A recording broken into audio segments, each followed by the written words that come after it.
There's no legal requirement for schools to provide health or mental health services to their students.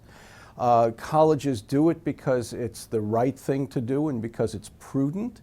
I think there's a growing understanding, and it's something that we at the Jed Foundation are trying to really make schools aware of, that it's in the schools and the students' best interest to provide a really broad array of support services to their students. The more we can keep students on track, doing well in school, and getting to the graduation line, the better it is for everybody involved.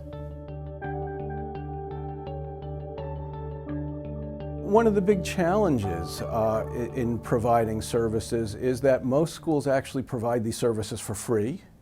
It's very, very rare for colleges to charge for the mental health services. Of course, students and their parents would say they're charging plenty already, but services are usually provided without extra cost to the students, and that creates a real challenge for the schools to balance the cost and benefit of the range of services they're providing.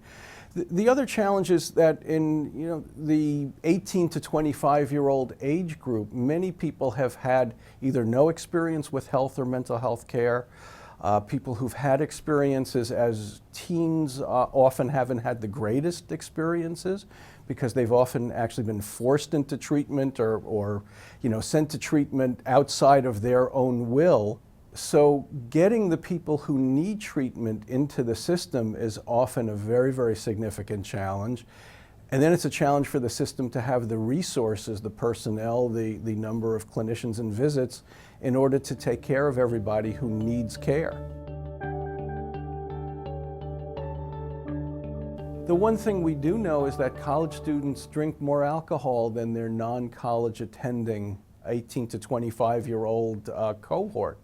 So clearly we know that college is a risk factor for increase in alcohol use, and there are a series of problems that are coincident with that, and that does present a serious concern. We know about 1/3 of college students will report an alcohol binge every 2 weeks or so. So that's a really significant number, and we know that there are a lot of negative consequences associated with especially the high-intensity drinking that sometimes goes on. We know that there are fights that occur, obviously car accidents that occur, and unfortunately there's been tremendous concern recently about the increasing awareness around sexual assaults on campus. And we know about 2% of students who drink report that they've had a non-consensual sexual contact in the context of drinking. And while that sounds like a low percentage, the denominator of that fraction, there are about 20 million students in college and about 70% of them drink. 2% of 70% of 20 million is something in the range of 300,000 incidents of non-consensual sexual contact. That's actually a staggering number. Leaving to college, going away to college, especially if you're away from home for the first time, is a period of time of tremendous excitement and opportunity and thrilling challenges and increased freedom. And at the same time, a lot of things are happening.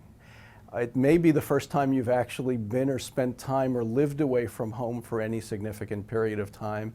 It's also a time of great psychological and maturational development. It's a time where you're really making more strides towards growing up, towards establishing goals in your life, to establishing serious relationships potentially.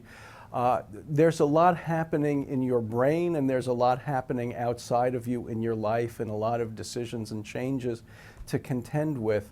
There are ways you can prepare yourself for that. Learning about basic life skills, learning how to take care of yourself is one of the things hopefully you'll have an opportunity to do while you're in college, but it's good to come there with some of those skills already in hand.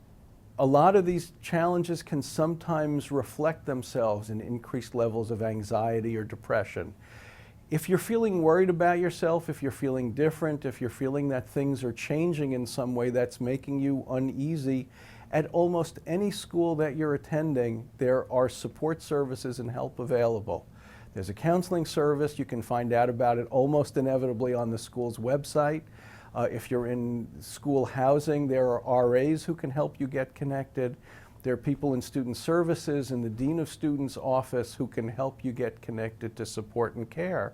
So there are a lot of things you can do to learn more about how to handle these challenges, learn how to deal with some of the academic challenges through your academic advisors. But there are counseling services who can provide more direct clinical care if that's what you need. But the services and support is available for you.